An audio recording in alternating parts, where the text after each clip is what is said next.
Hello అండి. అందరికీ నమస్కారం. అందరూ ఎలా ఉన్నారండి? మేమైతే చాలా చాలా బాగున్నాము. ఈరోజు ఒక స్పెషల్ వీడియోతో మీ ముందుకొచ్చేసాను. పిల్లల నుంచి పెద్దవాళ్ళ వరకు ఎంతో ఇష్టంగా తినేటటువంటి ఫ్రాన్స్ బిర్యానీ అయితే ఏ విధంగా చేయాలో చాలా ఈజీగా ఈ వీడియోలో చూపిచ్చేస్తాను. ఈ రొయ్యల బిర్యానీ చేయాలంటే చాలామంది భయపడుతూ ఉంటారు. అలాంటి భయాలు ఏం లేకుండా రుచిగా చాలా సింపుల్‌గా చేసుకోవచ్చు. ఈ బిర్యానీ ప్రాసెస్ ఎలా చేయాలో చూసేద్దాం. ఈ వీడియో ఎక్కడ కూడా స్కిప్ చేయకుండా చూసేయండి. ఇంకా కొత్త వాళ్ళు ఎవరైనా నా ఛానెల్‌ని సబ్స్క్రైబ్ చేసుకోకపోతే సబ్స్క్రైబ్ చేసుకోండి. ఈ రెసిపీ ప్రిపేర్ చేయడం కోసం నేనైతే 1.5 కేజీ వరకు రొయ్యలు తీసుకొని ఒలుచుకునేసరికి మనకి అంతా పోను కేజీ వరకు వచ్చింది. రొయ్యలు క్లీన్ చేసుకునేటప్పుడే దీని మధ్యలో ఒక నరంలాగా ఉంటుంది. నల్లగా అదైతే తీసేసుకోవాలి. చాలామంది బయట మార్కెట్‌లో క్లీన్ చేసేటప్పుడు ఒలిచేసి ఇస్తారు. కానీ ఆ రొయ్యలకున్న నరం అయితే తీసేయరు. కానీ దాన్ని ఖచ్చితంగా తీసుకోవాలి. లేదంటే నీసు వాసన వస్తాయి ఈ రొయ్యలు. ఈ రొయ్యల్ని 2, 3 సార్లు కడిగేసుకొని నిమ్మకాయతో 2 సార్లు ఇంకా ఉప్పుతో ఒకసారి అయితే కడిగేసుకున్న తర్వాత మనకి ఈ విధంగా వైట్ కలర్‌లోకి వస్తాయి. ఈ బిర్యానీకి సరిపడా మనమైతే ఉప్పైతే వేసుకొని ముందుగానే రొయ్యలకు పట్టించుకోవాలి. నేనైతే గల్లులుప్పు అయితే వాడుకున్నాను. నెక్స్ట్ అయితే 1.5 స్పూన్ వరకు పసుపు వేసుకోవాలి. ఈ రొయ్యల బిర్యానీ అయితే చాలా చాలా బావుంటుంది. అది కూడా వేడి వేడిగా తింటేనే చాలా టేస్ట్‌గా అనిపిస్తుంది. మనం రొయ్యలు మొత్తం కేజీ తీసుకుంటే 1 కేజీ అయితే రైస్ కూడా తీసుకోవాలి. మొత్తం 2 కేజీలకి సరిపడా నేనైతే క్వాంటిటీ చెప్తున్నాను.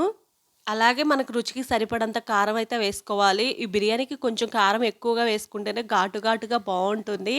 అండ్ తరువాతొచ్చేసి ఒక 5 స్పూన్ల వరకు గడ్డ పెరుగు ఉంటుంది కదా! ఆ గడ్డ పెరుగు వేసుకోవాలి. ఇదైతే గేదె పెరుగేనండి. నేనైతే పాలు పోయించుకొని ఇంట్లోనే తయారు చేసుకున్న పెరుగు. మనం వేసుకున్న పెరుగనేది పుల్లగా ఉండకూడదండి. పుల్లగా ఉంటే బిర్యానీ టేస్ట్ అనేది అంతగా రాదు. దీంట్లోనే కొంచెం అల్లం వెల్లుల్లి పేస్ట్ కూడా వేసుకోవాలి.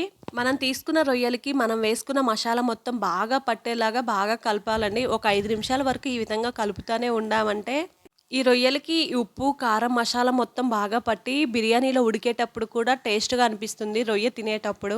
ఈ విధంగా కొంచెం ఒత్తుకుంటూ కలిపారంటే ఈ ముక్కకి బాగా పడుతుంది ఈ మసాలా మొత్తం. ఈ విధంగా కలుపుకున్న దాన్ని కాసేపయితే పక్కన పెట్టుకోవాలి. ఒక 20-30 నిమిషాల వరకు పక్కన పెట్టాలి. ఇలా మ్యాగ్నేట్ చేసుకున్న ఈ రొయ్యల మొత్తాన్ని కొంచెం సేపయితే మూత వేసుకొని పక్కన పెట్టుకుందాము. ఈ లోపులోనే మనం మసాలా అనేది ప్రిపేర్ చేసుకుందాము. బిర్యానీ వండుకునే ముందు ఒక అర్ధగంట సేపు కేజీ నార్మల్ రైస్ తీసుకొని ఈ విధంగా కడిగేసి శుభ్రంగా నానబెట్టుకోవాలి.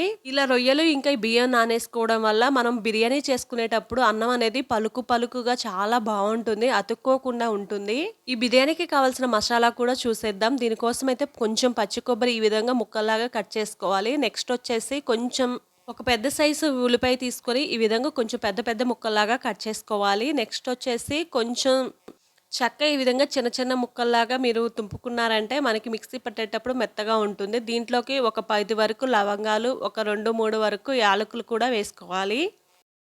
నెక్స్ట్ వచ్చేసి సోంపు. ఈ సోంపు అనేది ఖచ్చితంగా వేయాలి. దీంట్లోనే కాదండి ఏ నీసు కూర వండేటప్పుడైనా సరే సోంపు వేసుకోవడం వల్ల కూర టేస్ట్ అనేది బావుంటుంది. ఎలాంటి నీసు వాసన లేకుండా ఇంకా ఉంటుంది.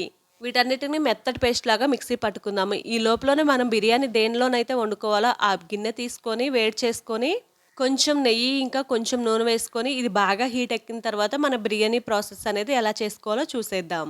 బిర్యానీలోకి ఎప్పుడైనా సరే ఆయిల్ కొంచెం ఎక్కువగా వేసుకోవడం వల్ల టేస్ట్ అయితే చాలా బావుంటుంది. దీంట్లోకి నేను ఈ గరిటెతో ఒక 7-8 గరిటెల వరకు వేసుకున్నాను. ఒక గరిటె సుమారు నెయ్యి కూడా వేసుకున్నాను.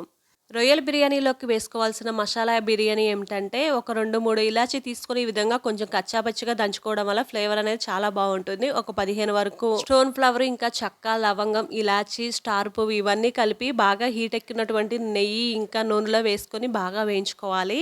మనం ఇవి ఆయిల్‌లో వేయంగానే మంచి ఫ్లేవర్ అయితే రిలీజ్ అవుతుంది. చాలా చాలా బావుంటుంది ఆ ఫ్లేవర్ అనేది. ఇవి ఆయిల్‌లో బాగా హీట్ ఎక్కిన తర్వాత ఒక 2 టమాటాలు ఈ విధంగా కట్ చేసుకోవాలి. ఇంకా 2 ఉల్లిపాయలొచ్చేసి ఈ విధంగా పెద్ద ముక్కల్లాగా కట్ చేసుకొని ఈ గిన్నెలో వేసుకొని కొంచెం మగ్గే వరకు వేపుకోవాలి. ఇవి కొంచెం మగ్గిన తర్వాత ఒక స్పూన్ వరకు సోంపు వేసుకోవాలి. సోంపు ఫ్లేవర్ అనేది ఈ రొయ్యల బిర్యానీకి చాలా చాలా బావుంటుంది. ఇవన్నీ ఆయిల్‌లో బాగా మగ్గిపోయిన తర్వాత అల్లం వెల్లుల్లి పేస్ట్ అనేది పెద్ద స్పూన్‌తో 2 స్పూన్ల వరకు వేసుకోవాలి. దీనికి ఎక్కువగానే పడుతుంది అల్లం వెల్లుల్లి పేస్ట్ అనేది. కొంచెం ఫ్రెష్‌గా నూరి వేసుకున్నారంటే ఇంకా బావుంటుంది. ఒక 5 పచ్చిమిర్చి కూడా వేసుకోవాలి. ఇవన్నీ వేసుకున్న తర్వాత బాగా కలిసేలాగా కలుపుకున్న తర్వాత తర్వాత మనం నానబెట్టుకున్నటువంటి రొయ్యలున్నాయి కదా! హాఫ్ అన్ అవర్ తర్వాత మనకి రొయ్య అనేది కొంచెం ఈ విధంగా గట్టిపడుతుంది. దీనిని ఈ విధంగా మళ్ళీ ఒక్కసారి కిందకి పైకి కలుపుకున్న తర్వాత మనం వేయించుకున్నటువంటి మసాలా తాలింపు ఉంది కదండీ! ఆ తాలింపులో ఈ రొయ్యలు మొత్తం వేసుకొని కొంచెం పచ్చివాసన పోయే వరకు వేపుకోవాలి.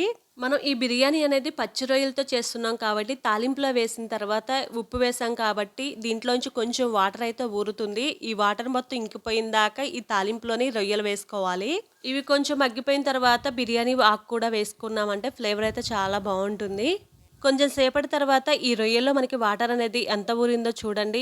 దీంట్లో కొంచెం వాటర్ ఇంకిపోయిన దాకా ఉంచుకొని తర్వాత బియ్యం అనేది వేసుకోవాలి. మరీ ఇంకిపోయే అంత అవసరం లేదు. జస్ట్ కొంచెం కుక్ అయితే సరిపోతుంది. ఇవి కొంచెం మగ్గిపోయిన తర్వాత కొంచెం కరివేపాకు కూడా వేసుకోవాలి. మనకి ముక్క కొంచెం ఉడికిందా లేదా చూసుకున్న తర్వాత బియ్యం వేసుకోవాలి. మనకి ముక్క అనేది కొంచెం ఉడికింది. తర్వాత బియ్యం వేసుకుందాము. మనకి ముక్క ఉడికే టయానికి మనకి వాటర్ మొత్తం ఇంకిపోయింది. ఈ విధంగా ఉంటే సరిపోతుంది. ఇంకా ఈ రొయ్యలోకి మనం నానబెట్టుకొని ఉంచుకున్నటువంటి బియ్యం ఉంది కదా! వాటర్‌తో పాటు బియ్యాన్ని కూడా వేసుకోవాలి.